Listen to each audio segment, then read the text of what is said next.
MP में चुनावी महाभारत चल रही है और सबसे बड़े चाणक्य अगर बीजेपी के पास हैं मध्य प्रदेश में और देश के प्रमुख चुनिंदा बीजेपी नेताओं में, वो है शिवराज सिंह चौहान, पूर्व मुख्यमंत्री और बीजेपी के राष्ट्रीय उपाध्यक्ष। शिवराज जी, चुनावी महाभारत है, जंग चल रही है।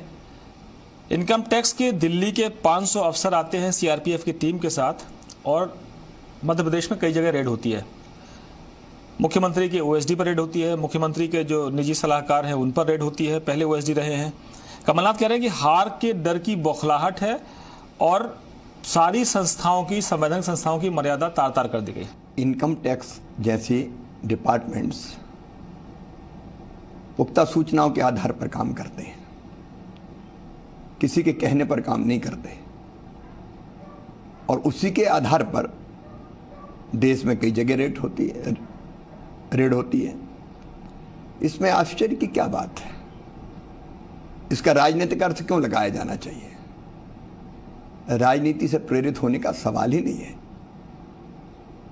और इसलिए ये कहना कि संवैधानिक संस्थाओं को तार गया, संवैधानिक मर्यादाओं को तार तार किया जा रहा है, बिल्कुल गलत है। बल्कि गलत तो ये था कि कल आईटी डिपार्टमेंट को काम ना कर पाए, इसके लिए मध्य प्रदेश की पुलिस भेज दी गई। संविधान की मर्यादाएं तो वहां खत्म हुई है, संवैधानिक ढांचे को ध्वस्त करने का प्रयास हुआ। गलत तो वो था। आपने कहा कि बंगाल जैसे हालात, आपको लगते हैं कि हालात 3 महीने में इतने वहां भी रोकने की कोशिश की गई। वहां सीबीआई थी, उसको कोई पुलिस आके रोकेगी क्या राज्य की? आखिर हमारे यहां जो फेडरल स्ट्रक्चर है उसमें अगर केंद्र की एजेंसी कोई काम करना चाहे तो क्या राज्य उसको रोकेगा? और इसलिए मैंने कहा कि ये तो बंगाल जैसे हालात बना दिए गए। आपको लगता है कि चुनाव में धनबल, बाहुबल और ब्लैक मनी का जो इम्पैक्ट है वो इस चुनाव में दिख रहा है आपको मध्य प्रदेश में? इसको तो मैं चुनाव से जोड़ के नहीं देख रहा। लोग कह रहे हैं कि कलेक्शन फॉर इलेक्शन, इस तरह के प्रयास नहीं होने चाहिए। शिवराज जी, एक और आपके मित्र भी हैं, पूर्व मुख्यमंत्री हैं दिग्विजय सिंह, कहते हैं कि हिम्मत है तो अमित शाह पर छापा डाल के देखिए ना। देखिए, मैं उनकी बात का कोई जवाब इसलिए नहीं देता कि वो कुछ भी बोलते हैं और उनकी बात का कोई वजन मध्य प्रदेश या देश की जनता में नहीं है।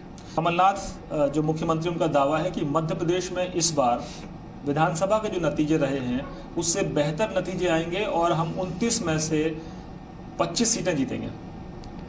मन के बहलाने को गालिब ख्याल अच्छा है। मध्य प्रदेश की जनता पछता रही है कि भारतीय जनता पार्टी की सरकार नहीं बनी और इसलिए एक तो मुद्दा है यहाँ नरेंद्र मोदी जी को प्रधानमंत्री बनाने का। नेतृत्व के मुद्दे पर अगर आप देखेंगे तो नरेंद्र मोदी वर्सेस कौन, क्वेश्चन मार्क है। नरेंद्र मोदी जिनका जीवन पारदर्शी प्रामाणिकता से भरा है, नरेंद्र मोदी जिन्होंने 5 साल में एक भी दिन विश्राम नहीं लिया है, नरेंद्र मोदी जिनके जीवन का हर क्षण माँ भारती की सेवा में समर्पित है, नरेंद्र मोदी जी जिन्होंने विकास हो या जनता का कल्याण हो नए आयाम स्थापित किए हैं, नरेंद्र मोदी जी जिन्होंने एक वैभवशाली, गौरवशाली, संपन्न और समृद्ध भारत के निर्माण की दिशा में जो कुछ किया उससे नए भारत का उदय हुआ है, नरेंद्र मोदी जिनके शासनकाल में देश का मान, सम्मान और स्वाभिमान पूरे देश में बढ़ा है। मध्य प्रदेश की जनता भी स्पष्ट रूप से मोदी जी को प्रधानमंत्री बनाना चाहती है, भारतीय जनता पार्टी की सरकार लाना चाहती है और इसलिए हम पिछले बार से भी अच्छी सफलता इस बार प्राप्त करेंगे। लेकिन शिवराज जी, विपक्ष का आरोप यह है कि जब चुनाव आते हैं तो आपको राम याद आते हैं। विपक्ष कहता है कि जब चुनाव आ गए हैं तो अब Modi ji surgical strike, air strike या ऐसी बातें करने लगे हैं जो चुनावी मुद्दा नहीं थी। क्या पाकिस्तान में चुनाव हो रहा है? देखिए, राम तो हमें सदैव याद आते हैं। राम हमारे अस्तित्व आराध्य है, प्राण है, राम भारत की पहचान है।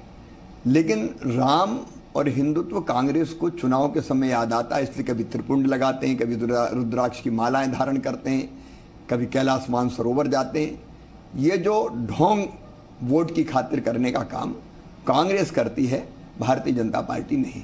लेकिन पाकिस्तान चुनावी मुद्दा क्यों है? एयर स्ट्राइक के सबूत मांग रहा है। विपक्ष कह रहा है कि सबूत दीजिए, वो तो साजिश देख रहे हैं। वो कहते हैं पुलवामा भी साजिश है, हम सत्ता में आए तो जांच करें। विपक्ष को चुल्लू भर पानी में डूब के मर जाना चाहिए अगर ऐसी बात वो करते हैं। शहीदों की शहादत को अपमानित करने का काम कर रहे हैं। देश की सुरक्षा के लिए जिन्होंने अपनी जान की बाजी लगा दी, सर्वस्व न्योछावर कर दिया, उन पर उंगलियां खड़ी कर रहे हैं। आखिर कौन गए थे एयर स्ट्राइक करने? हमारे एयरफोर्स के जवान गए थे। सारा देश गर्वित है, सीना गर्व से फूला हुआ है। और ये कांग्रेस के लोग कभी कहते हैं फिक्सिंग है, कभी कहते हैं दुर्घटना थी, कभी कहते हैं लाशें गिन के लाओ। अगर ये भाषा बोलेंगे तो ये भाषा पाकिस्तान की भाषा है और ये पाकिस्तान के साथ खड़े हैं, यही संदेश जाता है। विपक्ष ये कहता है कि सर्जिकल स्ट्राइक तो सेना ने की, सेना के शौर्य को वो भी सलाम करते हैं। आप ऐसा लगता है कि जैसे बीजेपी स्ट्राइक कर रही है, बीजेपी सर्जिकल स्ट्राइक करती है, एयर स्ट्राइक। पहले भी मुंबई में अटैक हुआ, आतंकवादी हमला हुआ। सब जानते हैं कि पाकिस्तान में आतंकवादियों को प्रशिक्षण देने के केंद्र स्थापित है, ट्रेनिंग दी जाती है, प्रोत्साहित किया जाता है, भेजा जाता है। कभी हुई दूसरी सरकार की, यूपीए की सरकार की हिम्मत कि जाए पाकिस्तान की सीमा में घुसे और आतंकवादियों के अड्डों को तबाह कर दे? ये काम अगर किया तो मोदी जी के प्रधानमंत्री, सेना हमारी वीर है, हमारे जवानों पे हमें गर्व है, करती सेना ही है। लेकिन सेना को निर्देश देने का काम, सेना को फ्री हैंड देने का काम, निर्देश की बात मैं नहीं करूंगा, फ्री हैंड देने का काम अगर किया है तो प्रधानमंत्री जी ने किया है। प्रधानमंत्री जी ने साफ कह दिया हम किसी को छेड़ेंगे नहीं, लेकिन कोई हमें छेड़ेगा तो उसे हम छोड़ेंगे नहीं। आतंकवाद के खिलाफ जीरो टॉलरेंस की नीति, जरूरत पड़ी तो पाताल में घुस के भी मारेंगे। शिवराज जी, पाकिस्तान में इतना खौफ है कि पाकिस्तान के प्रधानमंत्री इमरान खान हो, विदेश मंत्री कहते हैं कि साहब कभी भी हमला हो सकता है, और तारीख भी बताने लगे वो, क्योंकि चुनाव जीतना है मोदी जी को, तो वो भी डर गए। आतंकवादियों के पोषक हमेशा डरे रहेंगे, क्योंकि भारत अब ऐसा देश नहीं है कि तुम कुछ भी कर लो हम मौन साधे रहेंगे। और ये कहने में मुझे भी कोई दिक्कत नहीं कि गोली चलाओगे तो गोला खाओगे। मायावती, अखिलेश यादव और गठबंधन जो आरएलडी है, उन्होंने एक कैंपेन शुरू किया है, और कैंपेन शुरू करने के साथ ही उन्होंने मुस्लिमों से अपील की है कि एकजुट होने की जरूरत है। प्रियंका गांधी अयोध्या जाती हैं और कहती हैं कि मैं इसलिए रामलला के दर्शन नहीं करूंगी कि विवादित स्थल है। तो ये बयान जो है वो आपको फायदा पहुंचाते हैं? देखिए, हम इन सब मुद्दों को नुकसान और फायदे की दृष्टि से नहीं देखते। भारतीय जनता पार्टी का साफ कहना है, न्याय सबको, तुष्टीकरण किसी का नहीं। हम तुष्टीकरण की राजनीति नहीं करते। हम मुसलमानों को वोट बैंक नहीं मानते, हिंदुस्तान का नागरिक मानते हैं। लेकिन पराजित मानसिकता के लोग भय के कारण, डर के कारण ये भाषा बोलते हैं कि मुसलमानों वोट मत बांटो। ये क्या है? क्या मुद्दा केवल ये रह गया है? विकास और जनता का कल्याण मुद्दा नहीं है क्या? केवल मुस्लिम भाई और बहन वोट बैंक मात्र है? भारतीय जनता पार्टी इस आधार पर राजनीति नहीं करती। भारतीय जनता पार्टी करती है देश के विकास के लिए, आम जन के कल्याण के लिए। हाँ, कोई तुष्टीकरण जैसी चीज करेगा तो हम उसको सहन नहीं करते। लेकिन प्रियंका गांधी कहती है कि वहां जाने का मतलब है ये बताना कि रामलला के जो स्थल है वो विवादित नहीं है, इसलिए वो नहीं जाएंगी, दर्शन नहीं करेंगे। देखिए, अयोध्या में जहाँ भगवान श्री राम का जन्म हुआ वो राम जन्मभूमि है। करोड़ों करोड़ हिंदुओं के लिए वो आस्था का केंद्र है, और इसलिए भारतीय जनता पार्टी सदैव से कहती रही है कि वहाँ मंदिर का निर्माण होना चाहिए। आपकी नज़र में इस चुनाव में मुद्दा क्या है? क्योंकि राहुल गांधी न्याय लेकर आ गए हैं। आप पहले आपसे जब चुनाव लड़े, विधानसभा चुनाव हुआ, तो यहाँ कहा बिजली का बिल हाफ, किसानों का कर्जा माफ। आप कहते हैं कि किसानों के साथ धोखा है, धक्का मारो मौका है। मैं आपसे पूछ रहा हूं कि क्या ये न्याय जो है आपके साथ फिर अन्याय न कर दे कहीं? देखिए, दुनिया में सबसे झुटेले राजनेता अगर कोई है झूठ बोलने वाले, तो उनका नाम है राहुल गांधी जी। रोज झूठ बोलते हैं। यहां कर्जा माफ की बात कर दी। आप चलो गांव में पूछ लो, क्या लोगों का कर्जा माफ हुआ है? 48,000 करोड़ रुपए का कर्ज माफ होना है। बजट में किया 5,000 करोड़ का प्रावधान, बैंकों को दिया केवल 1,300 करोड़ रुपया। एक तरफ दम्भ भर रहे हैं राहुल गांधी जी। मैं सवाल पूछना चाहता हूं उनसे कि कर्जा माफ हो गया, 2 घंटे में माफ कर दिया। दूसरी तरफ उन्हीं की सरकार के मुख्यमंत्री SMS करते हैं, किसानों को मोबाइल मैसेज करते हैं कि किसान भाइयों, नाम लेके अलग अलग किसान का, आचार संहिता लागू हो गई है, इसलिए आपके कर्ज माफी के आवेदन पर अभी विचार नहीं कर सकते, चुनाव हो जाए उसके बाद विचार करेंगे। मतलब खुद ये स्वीकार कर रहे हैं कि किसानों का कर्जा माफ नहीं हुआ है। और वो ये भी भूल गए कि मॉडल कोड ऑफ कंडक्ट कभी इस बात को नहीं रोकता, जो योजनाएं पहले से घोषित है, ऑनगोइंग स्कीम्स हैं जिसके बेनिफिशरीज की पहचान कर ली गई है, उनके खाते में पैसा डाला जा सकता, वो रोका नहीं जा सकता। तो एक तरफ राहुल गांधी कहते थे 10 दिन में कर्जा माफ और मुख्यमंत्री ने नहीं किया तो 11वें दिन बदल दूंगा। अब तो 108, 9, 10 दिन हो गए हैं। अब तक कितने मुख्यमंत्री बदल जाने चाहिए थे? अब तक तो 10.5 मुख्यमंत्री बदल जाने चाहिए थे। अपने आप उनका झूठ उजागर हो रहा है। किसानों को नोटिस मिल रहा है, जो कर्जा माफी का वादा पूरा नहीं कर सके वो अब नई चीज लेके आ गए, न्याय। देखो, जब भी चुनाव आता है कांग्रेस गरीबी खेलती है। या आज से नहीं खेल रही, स्वर्गीय पंडित जवाहरलाल नेहरू जी के समय से खेल रही है। इंदिरा जी ने नारा दिया गरीबी हटाओ, गरीबी नहीं हटी, गरीब हट गए। राजीव गांधी कहते रहे गरीबी हटाओ, मनमोहन सिंह सरकार में रहे गरीबी हटाओ, कहाँ गरीबी हटी? 60 साल में जो लोग गरीबी नहीं हटा पाए वो अब फिर गरीबी खेलने आ गए। जनता इस पर भरोसा नहीं करेगी, काठ की हंडी बार बार नहीं चढ़ती। लेकिन शिवराज जी, जो विपक्ष एकजुट हुआ है, अगर उत्तर प्रदेश की बात करूं, सबसे ज्यादा सीटें वहां से आती हैं, 80 सीटें, और आपको पिछली बार जनता ने बम्पर सीटें दी थी। वहां पर विपक्षी दल एकजुट हैं। कांग्रेस भले अलग हो, कांग्रेस को उन्होंने इस लायक नहीं माना कि वो साथ में आए, लेकिन आपको जो वोट ध्रुवीकरण होता था, वोट बंटता था, वो एकजुट नहीं हो गया विपक्ष का? विपक्ष कहाँ एकजुट है? आपने खुद कहा उत्तर प्रदेश में कांग्रेस अलग हो गई, तो वहां अगर विपक्ष एकजुट होता तो कांग्रेस भी उसमें रहती। कौन से प्रांत में विपक्ष एकजुट है? आप बंगाल में देख लीजिए, टीएमसी और कांग्रेस लेफ्ट अलग अलग चुनाव लड़ रहे हैं। आप उड़ीसा में देख लीजिए, एक तरफ कांग्रेस है जो बहुत पीछे चली गई, लगभग समाप्ति की तरफ है, मुकाबला भारतीय जनता पार्टी नवीन बाबू में, कहाँ विपक्ष एक है। आप बिहार में जो झूठी एकता बनाई, भाई भाई से अलग होने का राग अलाप राय, वो अलग गाने गा रहे हैं, सबसे बड़ा नादान वही है जो समझे नादान मुझे। आप पूरे देश के परिदृश्य को तो देखिए, विपक्ष है कहाँ एक? ये महागठबंधन की बात कर रहे हैं तो गठबंधन तक नहीं है।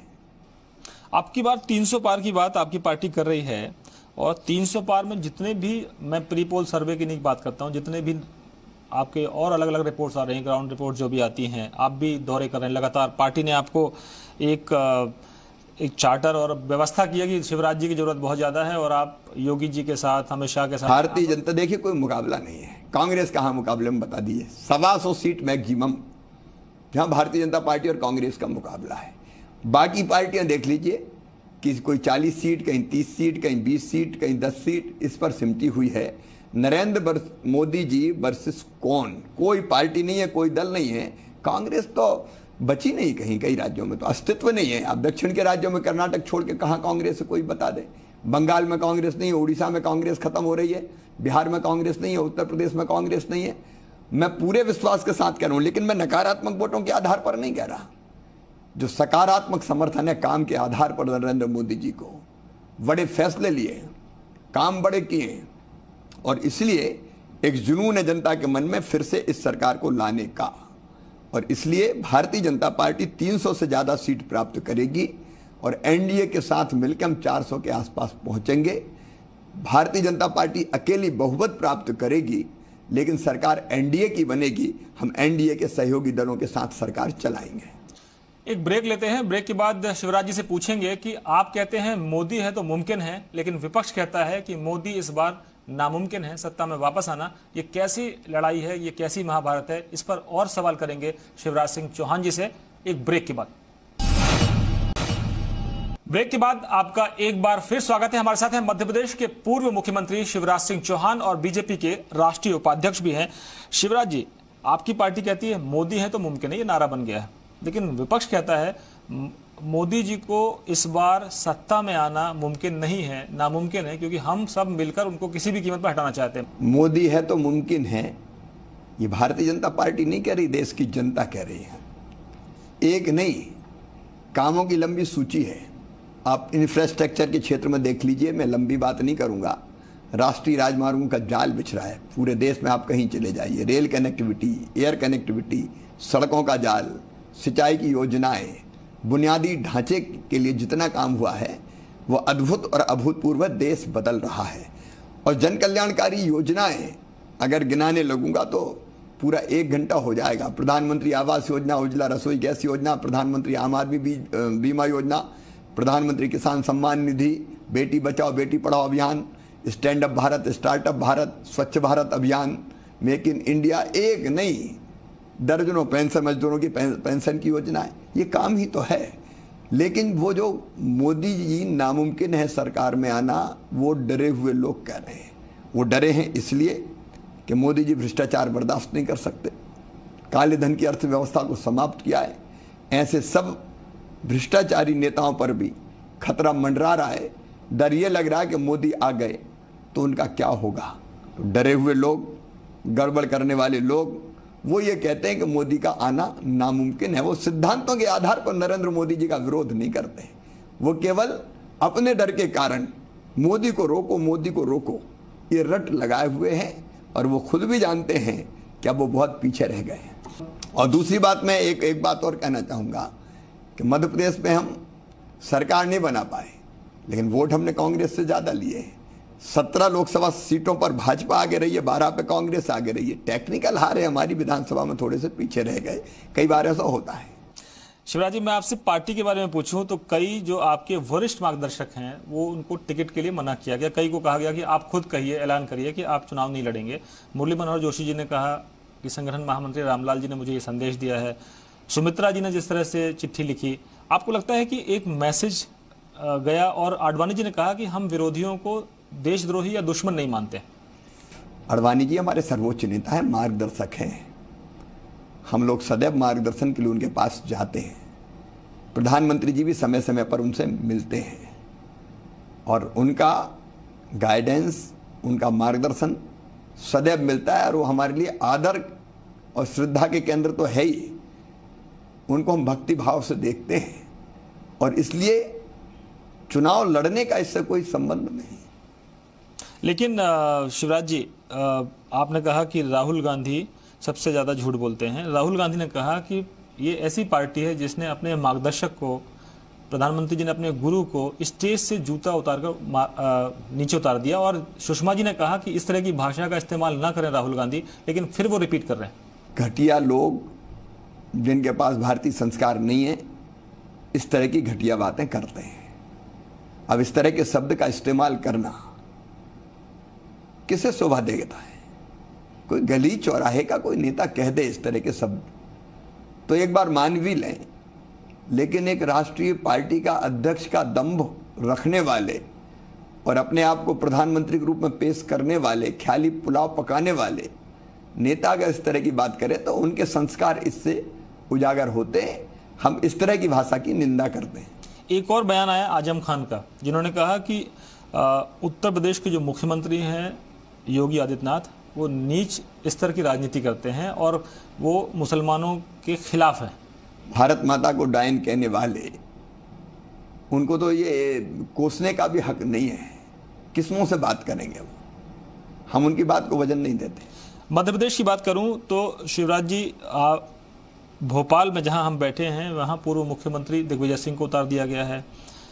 इंदौर की सीट को लेकर आप भी अभी आपकी पार्टी तय नहीं कर पाई है। विदिशा जो बीजेपी का गढ़ है वहां पर भी अभी तय नहीं है। आपने कहा कि मैं एमपी की राजनीति में रहना चाहता हूं। मुकाबला कौन करेगा दिग्विजय सिंह का? कोई भी कार्यकर्ता मुकाबला करेगा और हम जीतेंगे। चुनाव में अभी समय है, पार्टी सोच समझ के तय कर देगी।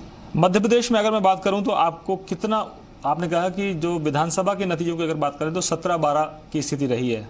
अब मैं आपसे कहूं कि आप क्या जमीनी हकीकत देख रहे हैं अब, क्योंकि सत्ता में कांग्रेस है इस वक्त? हम 29 में से 29 सीट जीतने के लिए लड़ रहे हैं और कांग्रेस का सत्ता में आना ये कांग्रेस के गले में फंदा बन रही है, क्योंकि 3 महीने में ही भारतीय जनता पार्टी और कांग्रेस की सरकार का अंतर लोगों ने देख लिया है। जनता फिर मामा को याद कर रही है और इसलिए अब ये सोचते हैं लोग कि ये तो गड़बड़ हो गई, लोकसभा में मैं ब्याज के बदला चुका दिया जाए। एक और चीज जो लोग ऑब्जर्व करते हैं, आपके विरोधी हो, आपके समर्थक हो, आपके शुभचिंतक हो, कि अभी भी कोई भी घटनाएं घट रही आप पहुंच जाते हैं तो लोग कह रहे हैं कि अभी भी शिवराज सिंह जी सीएम की तरह एक्टिव हैं और सरकार एक्टिव नहीं है। देखिए, पद से मेरा कोई लेना देना नहीं है। मध्य प्रदेश की 7.5 करोड़ जनता से भावनात्मक लगाव है मेरा। मैं बच्चों को बेहद प्यार करता हूँ, माताओं बहनों का आदर करता हूँ, नौजवानों के साथ चलता हूँ बुजुर्गों की चिंता करता हूं, तो इसका इससे लेना देना थोड़ी था कि मुख्यमंत्री थे तब जाइए, पद रह जाए क्या अंतर पड़ता है। लेकिन जनता की चिंता करना, जब आप सरकार में थे तो कलम की ताकत से फैसले करते थे, अब लड़ लड़ के करता हूं, और इसलिए कहीं गड़बड़ होगी, लोग कष्ट में आएंगे, परेशानी में आएंगे, वहां शिवराज पहुंचेगा। मैंने जनता से कहा कि चिंता करने की जरूरत नहीं, टाइगर अभी जिंदा है, लड़ूंगा अगर जरूरत पड़ी तो, और लड़ लड़ के भी जनता की सेवा करूंगा। टाइगर चुनावी मैदान में भी आ सकता है, वो भारतीय जनता पार्टी तय करेगी।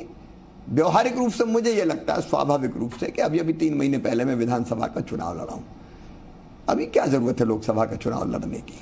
पार्टी फिर जो आदेश दे उसका पालन। आप अपने भाषणों में कहते हैं कि जो कमलनाथ की सरकार है, आपके मित्र भी हैं, वो आप कहते हैं कि आप भी उनके मित्र हैं, लगड़ी सरकार कह देते हैं, और कैलाश विजयवर्गीय कहते हैं कि बॉस के इशारे का इंतजार है। और अक्सर ये पार्टी के नेताओं से मैं सुनता हूं कि बस लोकसभा के चुनाव होने दीजिए, मोदी सरकार वापस आने दीजिए, ये सरकार तो गई। ये हम नहीं कहते, जनता कहती है। हमारी भारतीय जनता पार्टी की कोई रुचि किसी सरकार को गिराने में नहीं है, नहीं तो हम बनने ही नहीं देते, क्योंकि बहुमत तो कांग्रेस का भी नहीं था। सपा बसपा निर्दलियों को मिलकर सरकार बनाई है उनने, स्पष्ट बहुमत कांग्रेस का नहीं है।